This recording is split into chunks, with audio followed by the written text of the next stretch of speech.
The Miscalculations of Lightning Girl by Stacy McAnulty.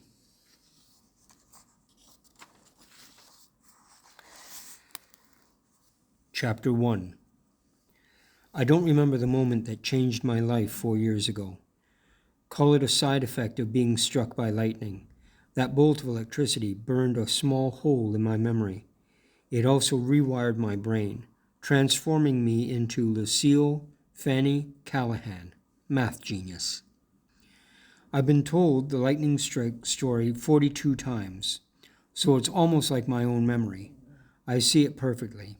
I'm at the Crystal Creek apartments where Nana and I lived then. There's not really a creek, just a big dirty fountain in front. I'm playing outside with a girl named Cecilia when the thunderstorm starts. We live in North Carolina, and storms happen all the time in the spring and summer. We watch from behind a tool shed. For some reason, I climb on the chain-link fence. Maybe 8-year-old me was a daredevil. 12-year-old me definitely is not. Lightning strikes the fence, and the electricity runs through the metal links and then through me. Some of the current even jumps from me to Cecilia. I'm knocked out. Cecilia is just knocked over. She runs and gets help. Joe, the maintenance man, uses a defibrillator on me because the electricity from the lightning stopped my heart. The electricity from the defibrillator starts it back up. I do remember the hospital and the black burns on my pale hands. I remember pretending to be asleep while Nana prayed next to my bed. I only stayed in the hospital one night. The doctors did all their tests. They said my heart took a 2 to 5 minute nap. I hate that no one knows the exact number. They said I was lucky and I'd be fine. Back to normal in a few days, but doctors are wrong sometimes. A week later, Nana and I were watching TV and a commercial came on for a used car dealership. The man was screaming, so I had to pay attention. That's $359 a month for 48 months, folks. He was really loud. Nobody beats Frank Fontana, nobody. I yelled back, 17,232. What? Nana asked. That's how much the car costs, I said. Did you read it on the TV? I just know. 359 times 48 is 17,232. Nana frowned and shook her head. But then she got up and went to find a calculator. What were those numbers again? She asked. I told her, and she punched them in. And the answer? 17,232. You're right, she sounded surprised. I wasn't surprised, but I guess I should have been. I mean, I was only in 2nd grade, and we were still learning addition and subtraction. Nana turned off the television. What's 99 times 88? She asked. 8,712. Can we have McDonald's for dinner? I asked. Nana ignored me and asked another math problem, and then another. She kept using bigger numbers, more digits, but it never got harder. The doctors call my condition acquired savant syndrome. Savant means that my math skills are far beyond normal, and acquired means I wasn't born with this wacky ability. I got it because I was holding a metal fence during a lightning storm. Cecilia didn't get any special powers. We stopped being friends soon after that. I was busy trying to understand my new brain, and in the fall, Nana and I moved. Acquired savant syndrome is caused by brain damage. I can't say that in front of Nana. She thinks it's a miracle. My Uncle Paul likes to think of it as a superpower, something from a comic book or a movie, but really, I'm brain damaged. Part of my left lobe has been turned off, and now my right lobe works overtime. My condition is really rare. I've never met anyone with it. It's even rarer in females and super rare in kids. One of my doctors, Dr. Amelia Bahri, specializes in savant syndrome. She's worked with a lady who can make a drawing so realistic it looks like a photo, and with a guy who can speak any language after hearing it for only a few times. I'm her only acquired savant patient. Years ago, Dr. Bahri did have a guy who, after hitting his head on the bottom of a swimming pool, could suddenly play the piano. He'd never taken a single lesson, but that guy is dead now from old age. My supercomputer brain can do more than add, subtract, multiply, and divide, which is no more impressive than a $3 calculator. I can also do calendar math. January 14th, 1901 was a Monday. July 2nd, 1975 was a Wednesday. September 30th, 2055 will be a Thursday. Google can do this too, and almost as fast. I also see math. Every number has its own color and shape. Take the number 5. It's a jelly bean shape.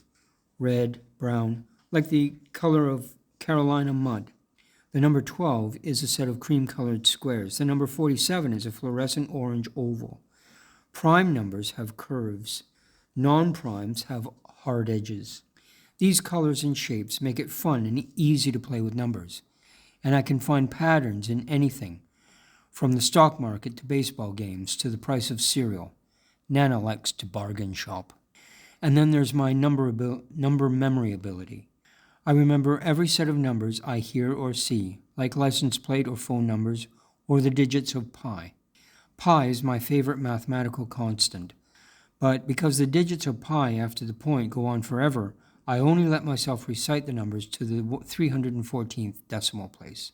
Pi equals 458700661.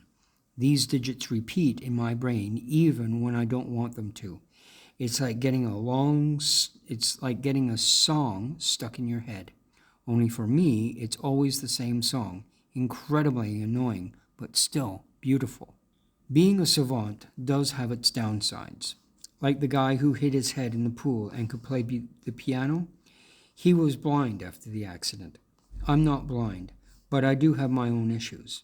When people meet me, they expect Einstein or Mariam Mitahani if they're familiar with recent mathematical geniuses. But instead, they get the one and only freaky strange Lucy, the girl who can't sit down without making you stare at her because she needs to do it 3 times. The girl who would rather calculate your age down to the hour than talk about your hobbies. The girl who never leaves the house without a supply of Clorox wipes and hand sanitizer. Lucky for me, and everybody else, I rarely have to meet people. I'm a reclusive genius.